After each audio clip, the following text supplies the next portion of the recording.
First of all, can you tell us your name? My name's Suzi Arnold-Fry. And how many children do you have? I have 2 children. And how old are they?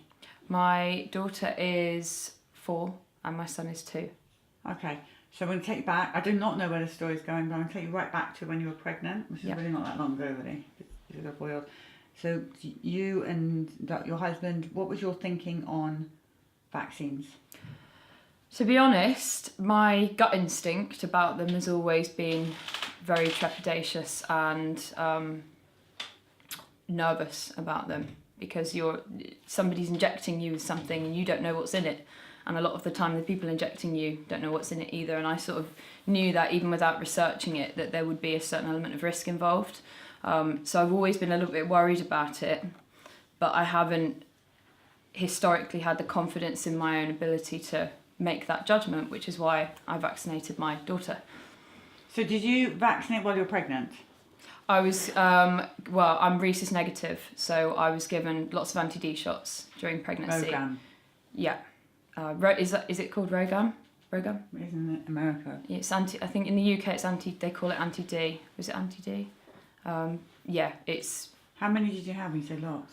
I think they give you, I can't remember now, but I think they give you around 4, including immediately after the birth. So you do get, I think you get 3 or 4, I think, but don't. Have you looked up the ingredients in that? No, but I've seen just a few things on Facebook that talk about maybe presence of, is it thimerosal, or I think there might be some nasty adjuvants in there. So yeah, but there's nothing I can do about that now. No. So she's born. Yeah. And how is she? She's fine. She's really, really healthy. She had the vitamin K shot, which I really didn't like, because after you've given birth, you're in no position to consent to something like that. You've just gone through a major trauma. My birth with my daughter was particularly traumatic.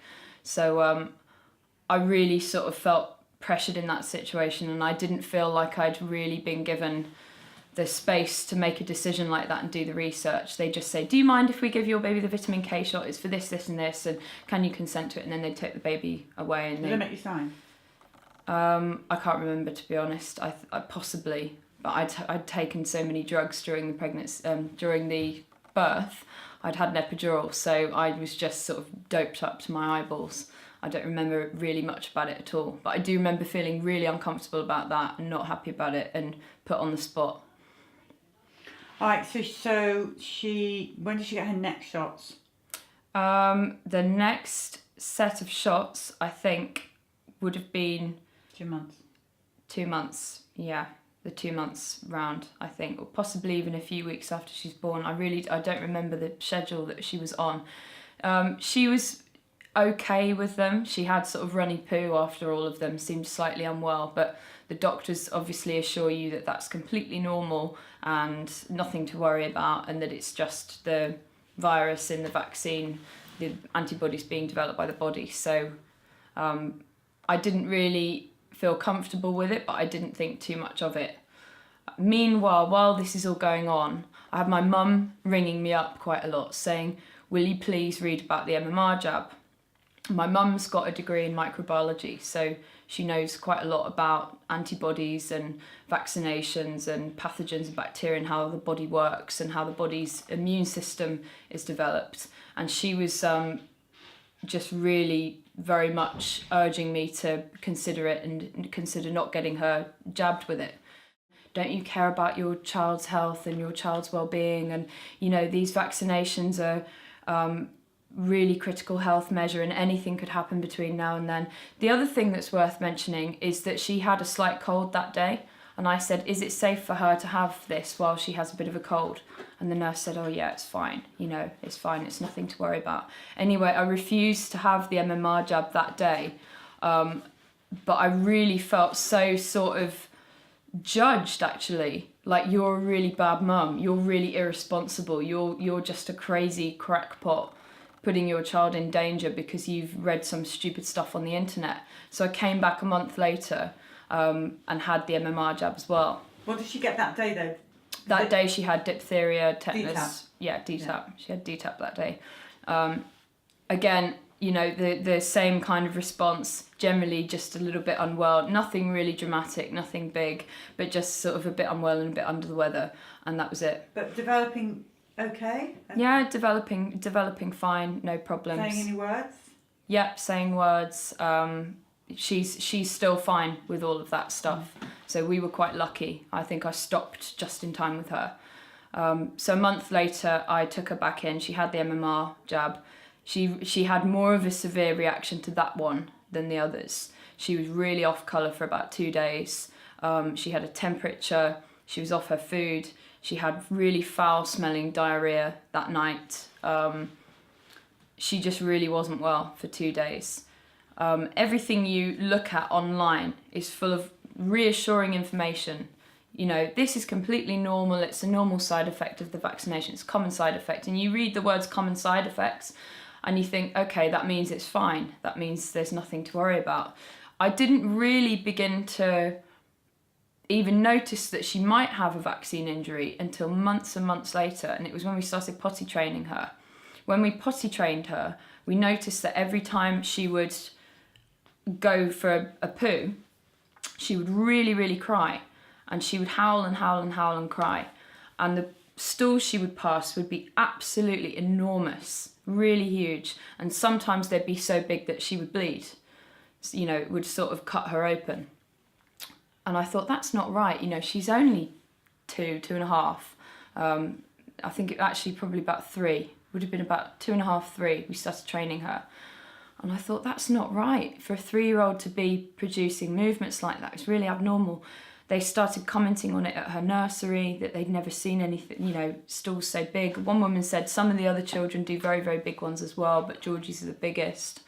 And my mum, I spoke to my mum about it. My mum said, I think she has a vaccine injury. I think that possibly the MMR jab has damaged her gut lining in some way and damaged her ability to absorb in some way. But you don't notice that until you potty train, because babies cry a lot. And when they go to the loo and they're in a nappy, it just sort of gets squashed into the nappy. So you can't really tell what something's like until you can sit in a potty. So that was what happened with her. Then when I had my son, I had him 18 months later. So it wasn't really until my daughter was about 3 years old that I'd really cottoned on with all of this and begun to learn more about it. So he had the first round I'd say for the first 6 months, he was up to date. And then after that, I stopped, and there were no more for him after that. And how is he? He's much healthier. He doesn't have the same problem with bowel movements. He doesn't have pain. He doesn't cry. He doesn't have anal fissures or hemorrhoids. She's had hemorrhoids as well, which I think is really unusual for such a young child. So yeah, I do personally think it's the vaccines that did that to her. So all the stories that we hear, and your story falls right into the same as everybody else's, just different vaccines or different age. What do you think about how you were misled? I'm really, really cross about it, and I think, to be honest, doctors are singing from a hymn sheet. They're all singing from the same hymn sheet, and a lot of the time when it comes to vaccinations, they actually really don't know what they're talking about. That's my personal opinion. I don't think a lot of them know what's in vaccinations. The research that I've done since then, I've been researching it quite heavily. There was a woman recently who took her child to the doctors, and she told the doctor that there was gelatin in one of the vaccinations. And she said, I think this woman was a vegan.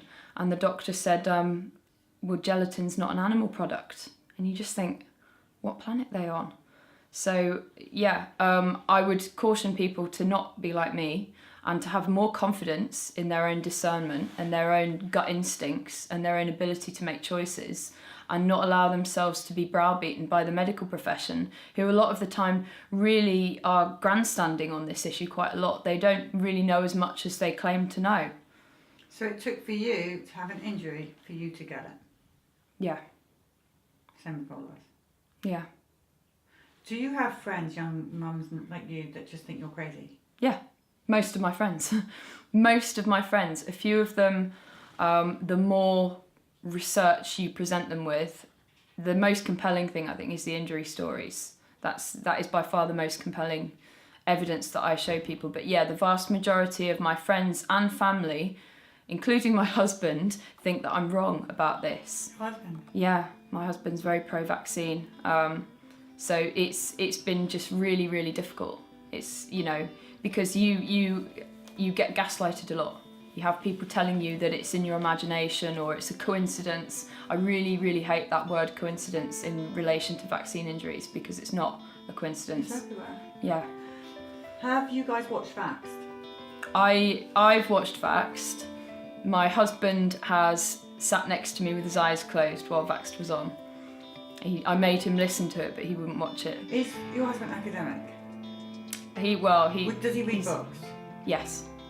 Okay, we're going to give you a book and you have to read it. Thank you. And it will change. Now, is there anything else you want to say?